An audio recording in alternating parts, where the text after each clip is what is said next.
Carlos Nelson with Cascade Sports, and tonight I'd like to introduce you to a new show that we're debuting. Word is with well-known sports director, host, Mr. Michael Coleman. He will be hosting his own show on Cascade Sports Network. Welcome, Michael. Well, let me tell you something, Nelson. Thanks for having me on board. Let me tell the viewers something. For 10 years, this man's been after me to be a part of the Cascades family. I ain't gonna lie. And I was kind of green and naive and how this whole live stream internet thing was, because I was doing the TV thing. But as I discovered and gotten wiser through the years, they're both interchangeable. And I think this is probably more convenient if part of the reason is because we were forced to deal with COVID. And so what everybody else was discovering, Mr. Carlos Nelson was already miles ahead of the game.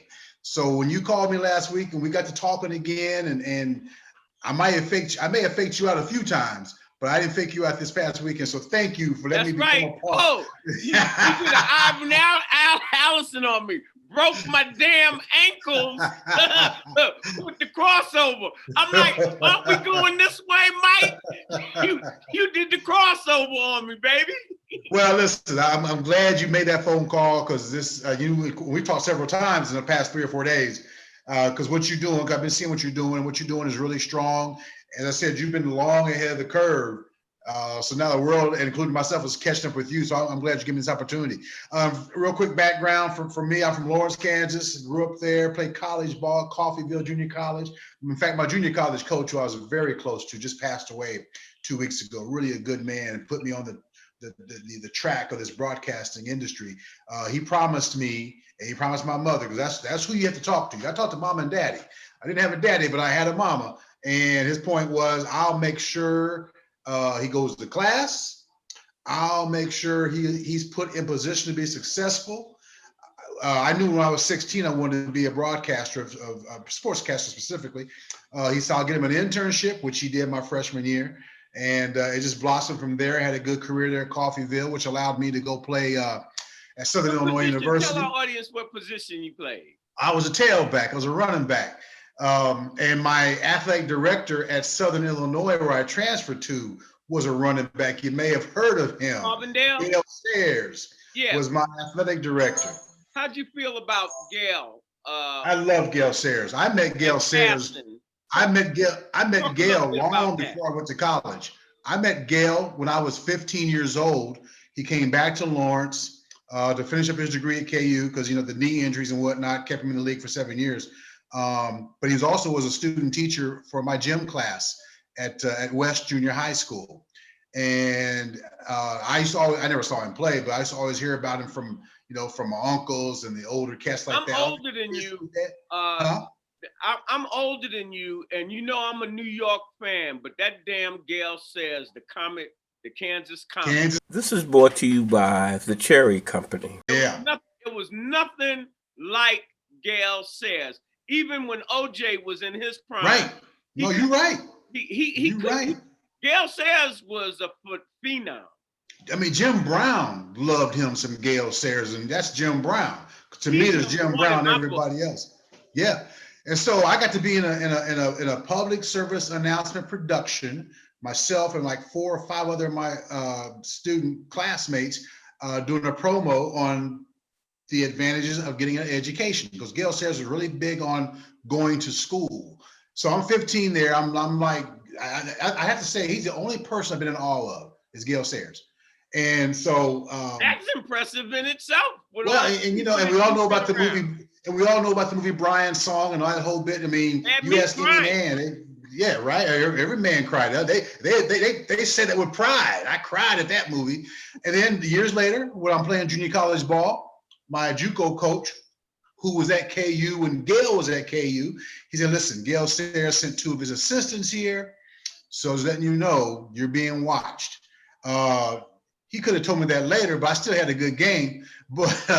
And I got a chance to go visit. I didn't visit any other place, because my whole thing was I knew somebody in Southern Illinois, and I knew he was going to treat me right, and he did. So when he passed away last month, it's the second time in my life this man made me weep, because he's such a good man, such a good man. So I was fortunate, huh? Role model also. Oh, big time, big time. And you know, at that time, that word, those two words weren't being tossed around. Right. They weren't being tossed around for blacks, and Southern Illinois is. Oh yeah. Because you know, like, and you know this, like I know this. At that time, athletes were smoking cigarettes. I mean, Gail didn't smoke cigarettes, but his peers were. Most athletes, man, I had track stars on my team. Right. They run, they lighten up a Newport or something. I'm like, huh? Well, you seen that famous picture of Len Dawson, former Chiefs quarterback, on the sidelines, smoking his cigarette, and there's a bottle of Sprite right next to him. Now, he has since said, I hate that picture because it's not a good look. And you know, as you get older, you get a different perspective. So that's my whole thing. I graduated with a degree in mass communication, but I got more of the education by being in the practicum of the business. Bounced around, spent some time in Kansas City, which was cool. I was there for the World Series run for the Royals. And then they kicked me out of the band at KCTV5. I had too much rhythm for them. But my old station here. The band. My old station here in Tyler, Texas, KLTV ABC. This is what it means not to burn a bridge, because my old boss called me and said, you know, I don't know what they did or what they thinking, but if you want to come back home, because he called it my home, you know, you're more than welcome. And he didn't even have an opening, but he had somebody that he was not happy with. And I think he saw, you know what? If I have an opportunity to move this guy and bring Coleman back, I'm gonna jump on it. And the rest is history. I will say this: it's gonna be a downer, but it's not gonna weigh the show down. I got here on Valentine's Day 2018. Hadn't seen him yet. My old news director, Kenny Bowles, he dies of a heart attack the next day, and that just kind of told me, you're supposed to be here, because that was his last official duty. Call you there with his last breath. Last breath, yeah, pretty much. So so for my wife and I, it's been a homecoming for me. I wasn't married then. In fact, we have an anniversary coming up this week. So we've been here going on February, be 3 years, February 21. And we both are cancer survivors. You know, she was dealing with breast cancer when we were in Kansas City, when I got bounced. That's what she was going through. She got bounced before I did from her gig. And so we were just two bounced folks. As I told her, right now, we are in a jazz band without the harmonica, but we're going to add that harmonica. The media group, from my perspective, going to be the harmonica, the cymbals, the drums, saxophone, and everything. And when it comes to our local TV station, Channel 5, I think that you did a hell of a job there. And I'm not just saying that. I guess that's the opinion of my audience, because you think I haven't called a bunch of people and say, you know, Michael Coleman, everybody knows you. That's in itself. You can mention, do you know Carlos Nelson? And you know him. I don't know him. Yeah, I don't know. They do know you. But I'll tell you what I really appreciated about being back home. I'm from Lawrence, but Casey's home. Was I had a vested interest in the community. I wasn't just there to do highlights and scores and features. This may have pissed off my news managers when we were having a meeting one time. I said, you know what? I'm the only person in this building that can go to any part of town without a camera, without a microphone, but because I want to be there. That's what I was getting. Me and you. We're gonna work well. That was mindset. Because I was just getting ready to say that, Mike. I was getting ready to say, I be seeing you down on 18th and Vine Park. Yes. I had nothing to do with no damn camera. Right. When I first met you, I met you and your wife over at the Negro League. You just over there shooting the crap, and you'll go come to events.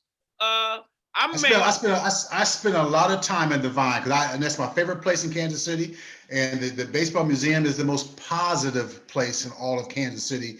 And my sister, she travels and does. She's an executive of some type in the world of politics, but she's not a politician. But she lives in Sacramento, but at that time she was living on the East Coast. But they had a meeting in Kansas City, and just so happened the dinner was being held at the museum, which, and she didn't know how tight I was with Bob Kendrick or my affection for the museum. And I just said it's the most positive place in Kansas City. I stole that from one of the guys in her group, because he's like, as soon as you walk in this door, there's nothing but positivity throughout the whole space. And yeah, like I said, I right now that it's not finally, they've supported him, but I think everybody on the planet right now want to get their 2 cents in about and they're willing to open up their wallets and everything. You know what? I remember when I got there, Bob had just left the museum, under the controversial circumstances, whatever. And I had read stuff about it because, like, could KC lose the museum? I said, you know what? I need to reach out to this Bob Kendrick guy. I didn't know him yet. Reached out to him. We had lunch at a place on the plaza. We had a 2.5-hour lunch. And I said, well, let me ask you, man, because he's not a bitter guy. He don't hold grudges. Hey, I tell Bob, you need to be out in Hollywood, bro. You getting yours here, baby. You're the movie star. Well, I tell you what, there was no scent of bitterness in him. And I said, if they asked you to come back, because it wasn't the board's fault per se, might have been a few knuckleheads. Kansas City politics. That's exactly what it was. I said, if you had a chance to go back, would you? He did. I didn't stutter, and he didn't hesitate. He said yes. And lo and behold, within 10 days to 2 weeks, he was about to be brought back into the fold because of circumstances that had taken place. And I remember seeing him on a shoot. Eric Berry, former chief, was a brand new draft pick. And there's another draft pick that came along with him, and they were doing something with kids. And that's, at that time, a nonprofit. That's where Bob was. He was working with this nonprofit agency that was dealing with kids. They got a chance to be a couple of the chiefs. And that's when he told me, hey, man, I might be getting back with the museum. And then after he got back, and Dave Winfield even came back for that. You remember Big Dave? Because he knows everybody. He came back. And so 6 months later, I went to the museum when he and I were talking. I said, so what's been the most difficult thing? We were just talking. What's been the most difficult thing for you since you've been back? He says, you know what it is? He said, all those sponsors and those donors we had in place, because they left in the huff too, because they didn't like what was going on. He said, the hardest thing has been to get them back because their money is already allocated. That's about 7 years ago. And now look what's happened in that period of time. I mean, he's doing national stuff, the commercials with the car commercials, and and he's got something going on later on this week with Bob Costas of all people. So no, Bob is a Renaissance man, and you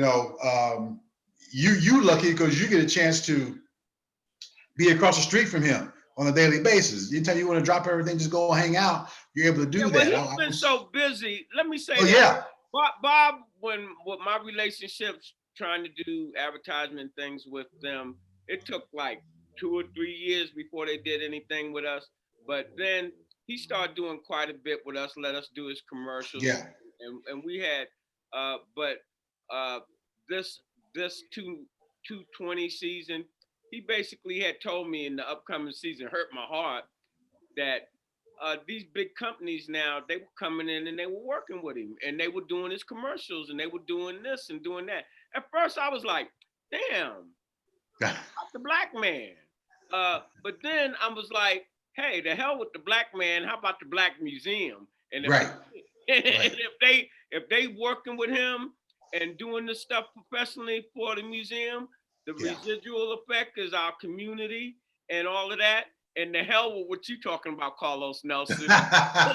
Well, we know you didn't feel that way, but I will tell you, every chance I get in my sports segment to incorporate a Negro League story, when I came to Kansas City for the Super Bowl parade, I interviewed Bob for my story because I wanted folks back here to know this is Kansas City, and who's more Kansas City than Bob, right? In that respect. Nobody. On Right. Fashion, style, Right. that man needs to be in vogue. They huge. Well, and what I did was I took my camera, I took a bunch of interior shots and got some stock video, some B-roll, and I put it in our archives here. And like I said, when something comes up about the museum or a great black ball player who got his start, like a Willie Mays in the Negro Leagues and went on to become what he became. This program is brought to you by the Negro League Baseball Museum. This is college, so I try to close the gap, and I'm kind of like I'm a history teacher.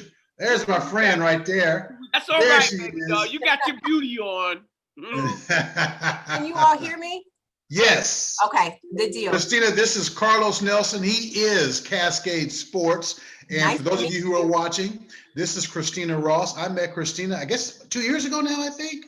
Actually, Michael, we first met in high school. Well, when I was in high school, when you okay, yeah, because this is my second stint in Tyler, so it's right because she was a track star. Well, me and you have things in common. I ran Okay. for track team. And she went to an Ivy League school, Dartmouth. Dartmouth. And she has parlayed that into being a sports agent. And she also is an attorney here in town, and she's a go-getter. And when you and I talked about this project, she's one of the first people I thought about because she and I have been talking about doing I know this part. I've got to have her on my new show. So how you doing, Miss Kay? I'm doing well. How are you guys doing? We're doing all right. We're doing all right. So give the folks a little background about what you do and how you got about to doing it and what made you want to go into that industry. Sure. So I think you told the people a little bit about me, but my name is Kristina Ross. I am from Tyler, Texas. That's where I grew up, where I went to school. I ran track in middle school and high school and had the opportunity to go to Dartmouth on an academic and athletic scholarship. So I graduated Dartmouth in 2005, kind of hung out, stayed on the East Coast for a little bit while I was trying to figure out exactly what I wanted to do. And long story short, I started law school in 2018, and I decided that I specifically wanted to go into sports and entertainment law. Within the sports field or sports arena, I wanted to focus on agency, management and agency. So after law school, came back home, started practicing and got my, first I got my MBA certification in 2012, and then I got my NFL certification in 2018. So I've been doing the NFL thing for almost 2 years. Has the landscape been more open? 10 years ago, answer would be no, but how is it today? The landscape of being a woman in a male-dominated field of sports agent? So that's actually a great question. I know when I sat for my MBA exam, I could literally count on one hand the number of other women that I saw that were actually taking the exam and that were going, for the agent.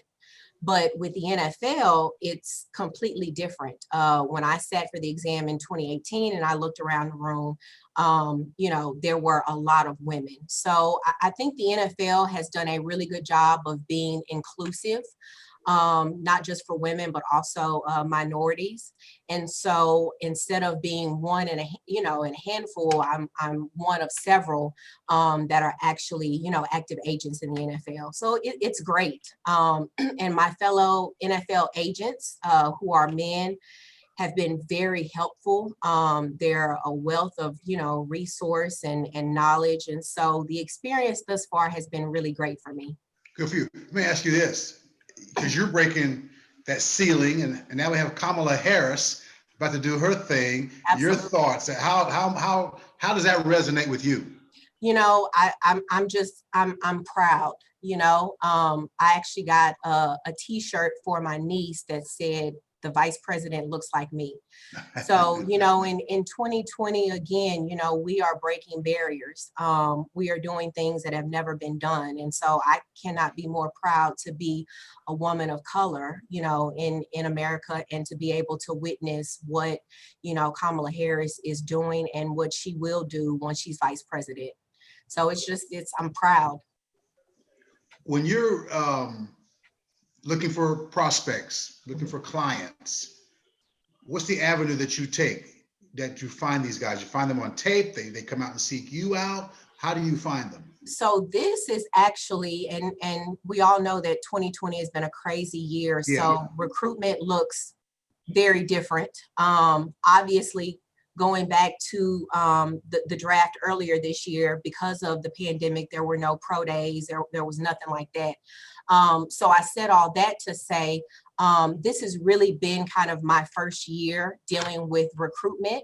Last year, the guys actually found me, which was interesting because I, at that time, didn't have a website, really wasn't doing much marketing. It was just kind of word of mouth.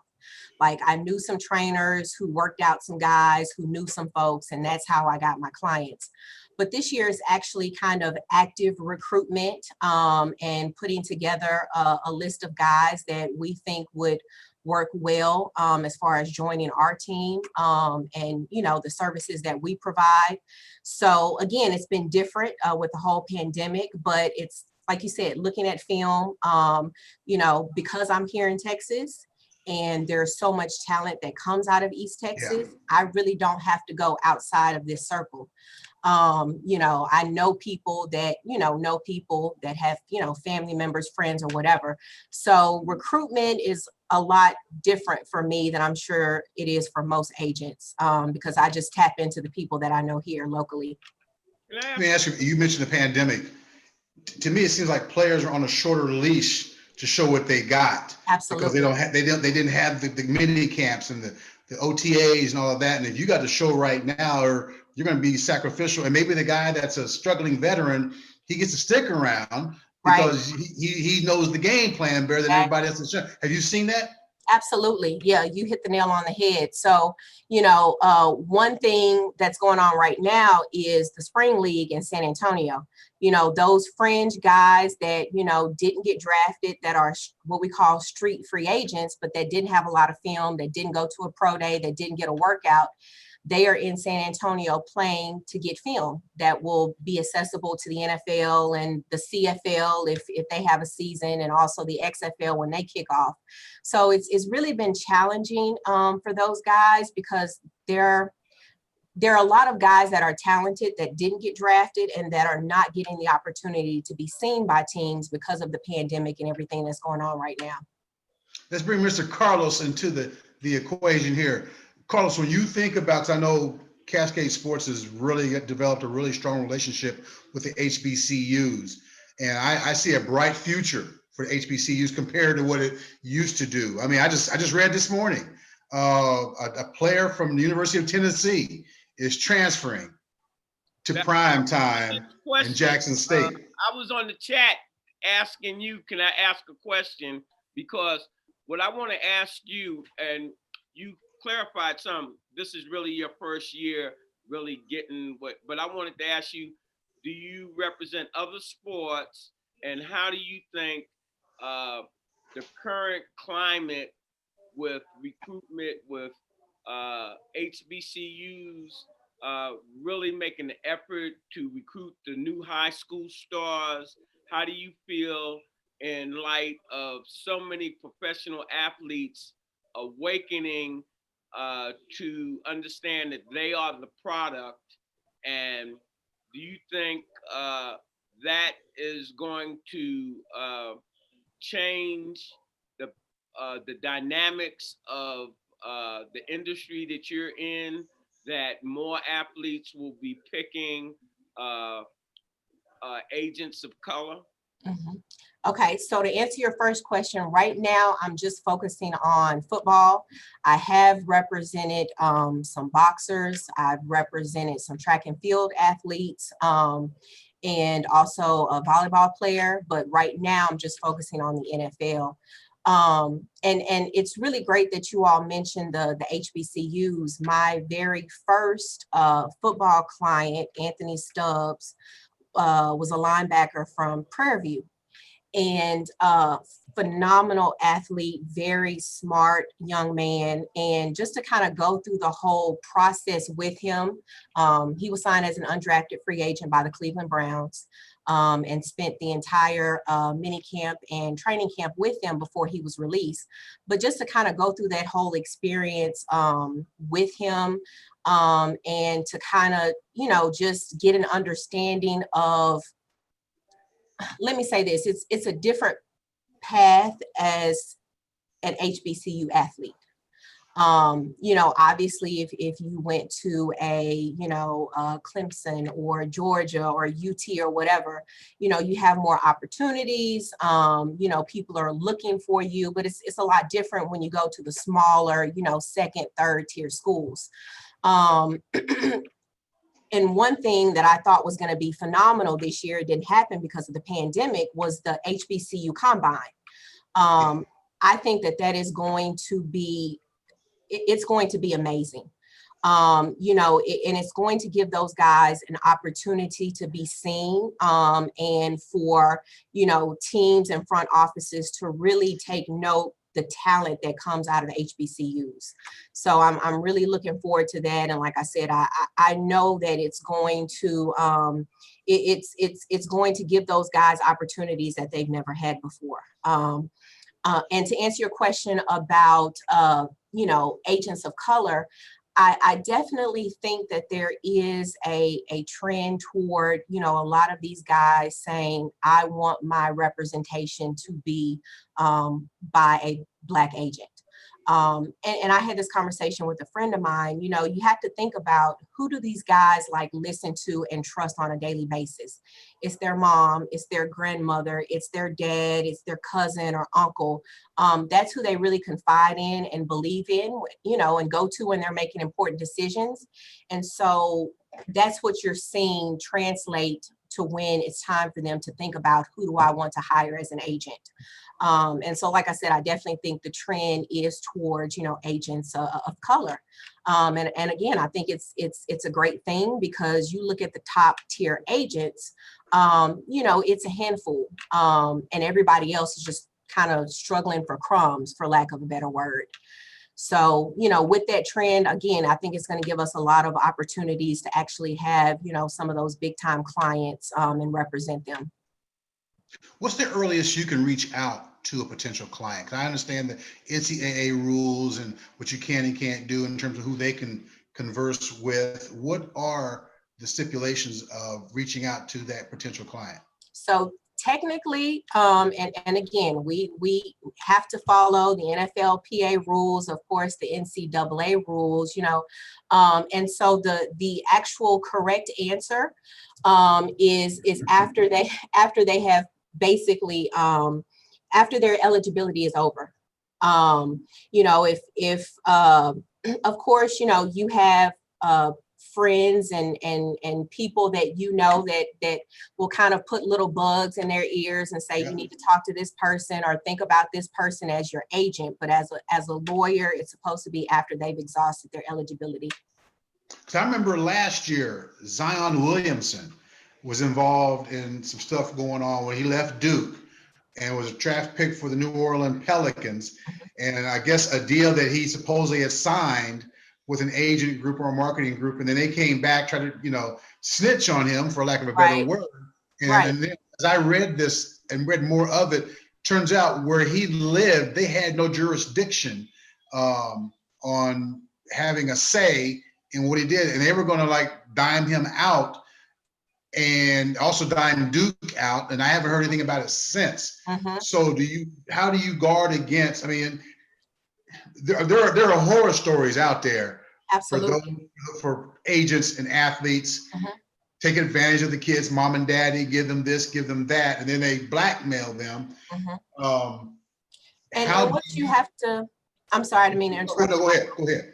What you have to realize is this is a very cutthroat industry. Again, you literally have agents that are, fighting each other, not physically fighting each other, but Right. literally going after the same clients.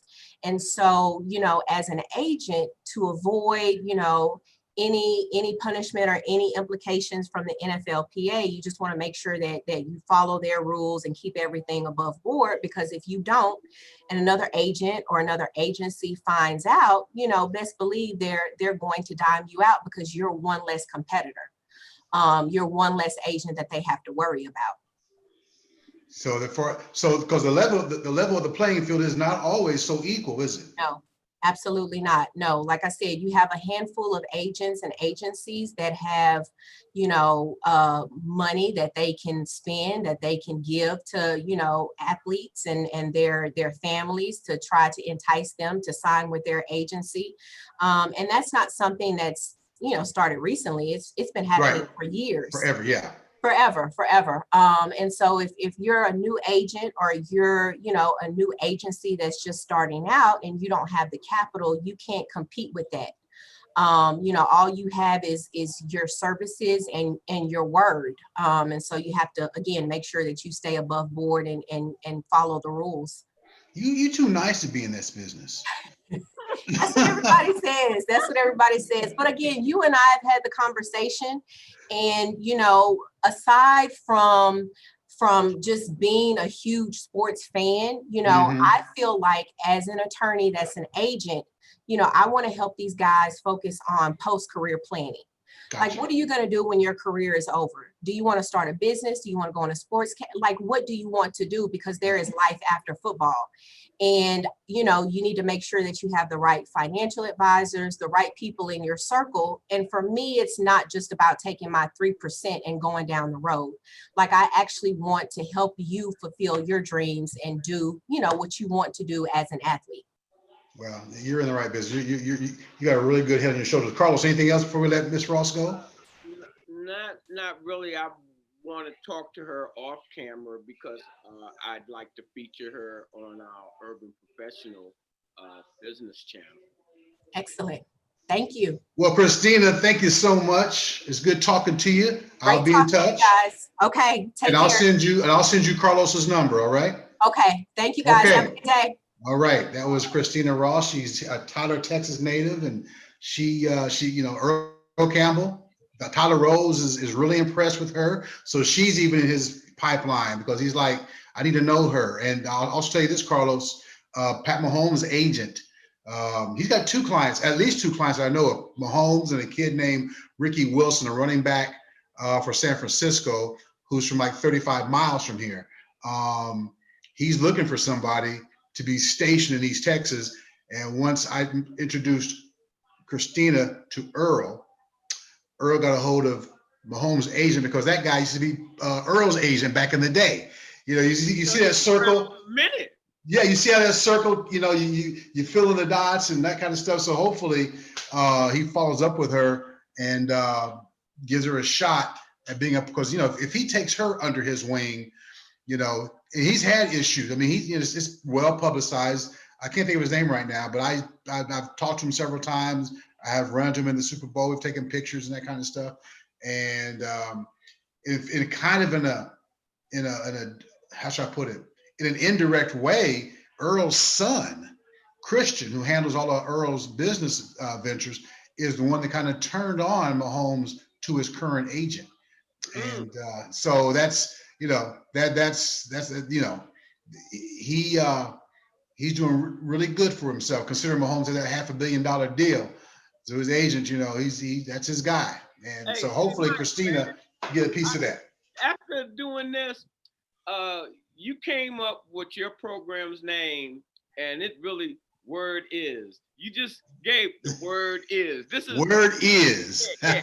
Hey, I'm saying the young lady, beautiful. I'm saying I think that that's the word. You exposing our talent, not just on the athletic end. Yeah. On the other end, as it relates to professionals that are in sports, they cover sports. Well, and I appreciate that, because all the people at home see are the scores and the highlights. They don't know the drama behind it. Yeah, they saw the Jerry Maguire movie, but that was a movie. In fact, part of that movie is based off of Mahomes' agent, because he hit rock bottom. There was a time I cannot think of his name. He hit rock bottom with alcohol and drugs, and I mean he became what the athletes sometimes become, But he has cleaned his act up, and like I said, he was Earl's agent when Earl was doing his thing back in the 70s and 80s, and so he's kind of been a guy that to start fresh or start anew, and what better way to start than where he is with Mahomes. That's his biggest client, probably his biggest client since Earl Campbell, probably his biggest client. I want you to tell the audience before we close out what they can expect from Word Is. Well, what we want to do is we want to explore the behind the scenes of feelings of people. We're not trying to denigrate folks. We're not trying to point fingers and you did this, you had this scandal. We're not TMZ. I have a strong affection for athletes, or I wouldn't be doing what I do for a living as a broadcaster. But too often, like 10 times out of 10, I can't have that kind of format in my sportscast with a 3-minute sportscast, because what I've discovered when I was here the first time years ago, Michael Irvin and the Cowboys are riding high. They won 3 out of 4 Super Bowls, and Michael Irvin and his posse, they got busted for women and drugs, that whole bit and stuff like that. And Dallas is a very sensational market. They took that ball and they ran with it. I mean, Mike was even accused falsely of some type of abuse. It turns out it wasn't true. Some folks were trying to set him up. And when it came out that no, he didn't do it after all, his whole point was going into his car. He says, be as energetic in telling them that you were wrong about me as you were telling them that I did it. And it better not be on page 16 either. I mean, I remember that. Let me tell you this. I'm going to interrupt you for a minute. I really applaud that boy Troy Aikman, because he went right to Michael's side. You're absolutely. He was the only one. He was the only one that was in court every day. He was by Michael's side every day. And and that's not to say the other cats wasn't thinking about him like that, but action speaks louder than words. Because you know what? And I'm not denigrating Tom Brady, but it's only been till recently Tom Brady's been woke. He never did speak out on stuff, that were politically controversial. I was surprised, man. I'm like, excuse me, audience, I talk white and black. I'm like, this white quarterback, so even getting near any drug and women, that's they. Oh, was you at some of them parties? And he came. That blew my mind. No, he was there. Troy Aikman is a stand-up guy, and that team. I covered that team when they were in their heyday, back in the early '90s. They were so close. They were like the Chiefs were. They were just like the Chiefs. Now, if the Chiefs can win 3 out of 4, okay, then they just like that, because the Cowboys should have won 4 out of 4. And in our future shows, we'll talk about the experiences of the '90s and where the pressure was. But Michael Irvin, to this day, you haven't guests like Michael on your show, or what is that going to be looking like? Well, I mean, these guys, they're familiar with me. I don't work in Dallas proper, but I show up at training camp, and Mike will show up at training camp, and Mike is more than willing to give me an interview, because it's funny, because in our life, when we're really hot and heavy about something, that's where our focus is. And then when you've kind of exhausted it and things around you have evolved differently, you're not as hyped anymore. You kind of know how the story is going to end. Michael Irvin has never turned me down for a television interview. Nate Newton has never turned me down for a television interview, offensive lineman. Nate got in trouble when he was through playing ball twice in one night. He was hauling drugs, and he just got bailed out of one situation and went right back and got in trouble. But he's walking, he's living, and he's to tell that story. But that story is very important for the younger. No, it is. No, it really, really is. Because if you're a Dallas Cowboy or any pro athlete, but especially at that time, because Jimmy Johnson was the guy. And when Mike got in trouble, Jerry Jones, who Jerry Jones loves his players, especially Michael Irvin. When Jerry, because he and the players invested in a house by Valley Ranch where they used to train. Mm-hmm. And they called it the White House. And they had the cocaine and they had everything else that, but it sounds weird to say this, they were disciplined about it. Because when it's time to play, it's time to play. I'm saying that's what I want our shows to be about. Well, yeah, because I reported on those stories. We were there sipping tea. You're right. Well, you know what? And Jerry Jones, when he talked to Mike about what they were doing, he says, "What the hell were you thinking?" You know what Mike said? Jerry, we were trying to do the wrong thing the right way. And that's true. And that's true, right? It's true, But again, they mellow out and they look back on themselves and they just kind of look back and say, "Wow, I'm living. I'm in the Hall of Fame." And I'll tell you who else who I get that I want us to have. Thomas Hollywood Henderson. Oh man, Hollywood. That's a name, a blast from the past. He just turned personality too. His sobriety just turned 38 years old yesterday. And I went to his first 5-year sobriety years ago when I worked in Austin. He invited me, and I've done stories with Hollywood with Thomas, and we dated sisters and we double date, that kind of stuff. He's won the lottery twice. Twice. He's won it. Here's a guy that had all kinds of things going on. And when the Cowboys were training in Thousand Oaks, California, just south of LA, he was in that celebrity scene. He could go to a party where the Pointer Sisters invited him. He'd show up with some of his teammates. But when his teammates would go to those parties without Thomas, they're like, "Well, where's Thomas?" "Well, he ain't here." "Well, you can't come in." So that's the cachet he was carrying. And I'll tell you what, the very first time I heard him speak to a University of Texas assembly or whatever, I said to myself, I thought he was through doing drugs because he was so flamboyant. That was the first time I've been around him. His book was called Out of Control. And I read the book and I was like, I thought he quit doing drugs. But in other words, he didn't need that stuff to be what he was. And again, my first stint here, they had a big golf tournament. And I called him up and said, "Hey, man, you want to play in this tournament? They'll comp you and everything." So yeah, because I knew he loved to play golf. He came down here and played golf. And he walked around in the locker room and told everybody else in there that they're playing for second place. That was Hollywood. That's what. And you know what the cool thing about that is? He doesn't use that name anymore.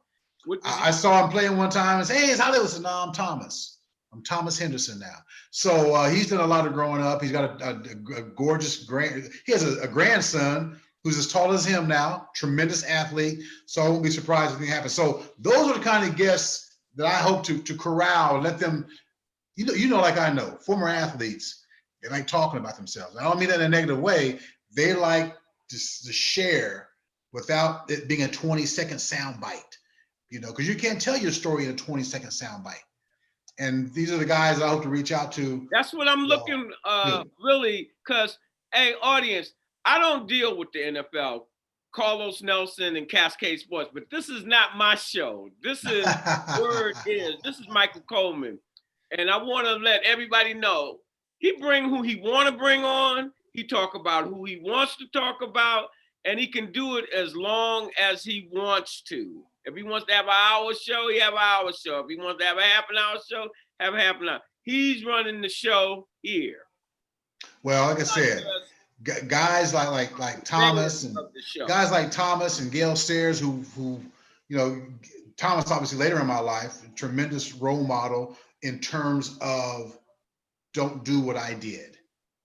I mean, he's straight up, and I just his courage. That's. I mean, you think these guys are heroes and they're courageous when they're playing? They're more of a hero and they're more courageous when they're through playing, and that's what I've learned about athletes. I used to always want to talk football with Earl Campbell, and finally Earl said to me one time, he said, Coleman, I don't like talking about football because they've been and they've done that. They're not trying. You're not trying to. If they've lived it, they're not trying to relive it. Like I said earlier, you evolve into something else when you get away from what was your night and day thing. And so those are the folks we're going to try to bring on. We will bring on board. But that's what your guest was alluding to I was so happy that you brought her on today that, hey, fellas, I'm the agent for you right now, but I'm not just thinking about your career right now. Yeah. What you're going to do after this? Because life goes on. And I think it was Junior Seau or one of them. A lot of these pro athletes can't deal with life after the pros. And I'm sure that you'll be covering that angle of the pro athlete's life in general. When the cheering stops, that's hard for a lot of guys. Because if you've been the top dog from the time you was in 5th grade till you became 34, 35, it's a whole different world. And what we do as fans, we give them a false sense of security because there's always the next one coming along. That's what a lot of athletes, it's rare that they retire on top and don't respect father time. Your mind be saying you can do it, but the body be like, no. And then that's a lot of anxiety, as you said, I didn't even look at it like 5th grade, and that's exactly what. Yeah, well, Father Time's unbeaten. He's undefeated. The teams you got the Miami Dolphins who went unbeaten, a few college teams, but the all-time most undefeated team or undefeated entity is Father Time. And the word is truthful. All right. All right, my man. Thanks a lot, brother. And as I say in all of our closing, when you invest in your community, you're really just investing in yourself. Good night.